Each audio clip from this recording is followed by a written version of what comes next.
Spoiled entitled kid looked down at me until he saw me get inside his dream car. I, 46 years old, own multiple businesses that have allowed me to afford the lifestyle I currently have right now. I've been homeless multiple times and had family members not help me throughout my 20s, and it was pretty rough. I was always into the car scene growing up but never had the opportunity to modify my own car. I've always seen nicer cars drive across me when I was homeless, and I made a promise to myself that I would end up owning one. It took me 20 long years to get to where I am at today, and I've always maintained the same appearance. No, I do not stink or anywhere near to where I was when I was homeless. But I dress in plain clothes and my appearance doesn't scream rich or wealthy from the outside point of view. It was a choice I've made to stay grounded. Recently I had a friend mention to me that there was going to be a Cars and Coffee tomorrow morning and suggested that I should take one of my cars to the meet. I decided to go and figured that I would also enjoy seeing other cars there as well. The morning came and I decided to take my bright red 99 NSX that I have modified throughout the years. When I started pulling up, everyone stared and started following me to where I was parking. I felt happy seeing all the kids and teenagers that were there with their bright smiles and pointing at my car. When I ended up parking, I had people already waiting for me outside to talk to me. I had a couple of middle-aged dudes shake my hand, and we ended up talking about cars and what was done to mine. Throughout the morning, I've met a ton of cool people, and someone even convinced me to make an Instagram page for my car. I guess giving my Facebook account threw them off a little when they asked me for my social. As the meet started to end, I took some time just admiring my car and reminiscing the struggles in my 20s.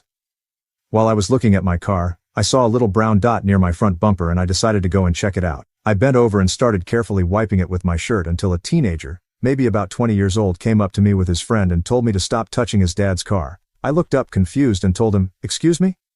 He approached me and pushed my hand out of the way and said, "I told you to get your hands off my dad's car. Do you not know how expensive this is?" I started thinking to myself if I was the only NSX in the meet, but I didn't see any. And what other red NSX have BBS rims that's lowered to the ground other than me in my city? As I was about to reveal to him that this is my car, his other friend cut me off and laughed, saying, "Look at how he dress.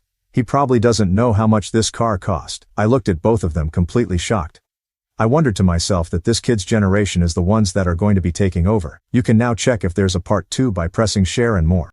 Spoiled entitled kid looked down at me until he saw me get in his dream car, part 2. I stood up and asked him where his dad was, and he replied that he was inside the coffee shop. I asked him if it was possible that his dad had a NSX as well, and the little brat said yes, and that I was touching it. He looked closely at the bumper where I was wiping, and he looked at me disgustedly. I couldn't help but laugh because I had the keys to the car. I'm not going to lie, I was going to just reveal myself as the owner, but I wanted to see what would happen if I kept playing along. Maybe because I was also bored throughout the week, and this is my only entertainment these past couple of days other than paperwork and constant phone calls from my businesses. He asked me why I was laughing and that I shouldn't be touching things that I couldn't afford. I asked him how he knew that I couldn't afford it. For all he knows, I might be a millionaire. I could tell that he started getting annoyed and he started figuring out that I was messing with him. He let out a big sigh and told me that I shouldn't touch it and to go away.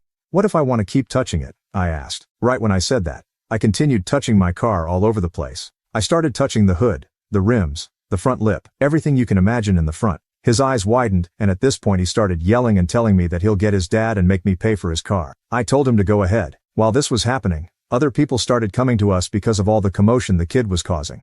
Yes, I know I'm calling him a kid when he's about 20 years old. Once you turn at a certain age, everyone that just turned 20 is still a baby to you. The kid bolted off inside the coffee shop and brought his dad with him. His dad looked muscular and tall, and he came up to me asking why I was touching his car. I wanted to shake his hand, but I guess he went straight to the point. I told him to unlock it if it was his car, but he told me that he didn't need to prove me anything. At this point, I'm starting to wonder how this kid thinks that his dad owns my car when he probably lives with him. Does he not see that there's no car inside their garage or something? I started to think that I was getting pranked because there was no possibility that this was real. It felt like a setup, so I just continued along. I kept touching the car and I thought he would start laughing and tell me that it's a prank. But the dude just started yelling and getting mad. He ended up going to my face and actually pushed me to the ground. I obviously got mad, so I got up and pushed him back as well.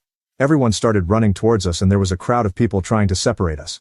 I was hoping someone would tell me that this is all a prank because I was really getting angry and I was close to calling my lawyers. A guy ended up hearing us out and I ended up revealing that I was the true owner. The guy asked us to open the car if one of us was the real owner, but I told him that I wanted the dad to open it first. But he couldn't prove it, so I ended up unlocking the car while showing my keys. The spoiled kid looked at his dad devastated, and they ended up getting shitted on by the whole community. Till this day, I still wonder why the dad lied and how the kid doesn't know that his dad doesn't own the car. But this is one of my favorite stories I like to tell to my friends and family.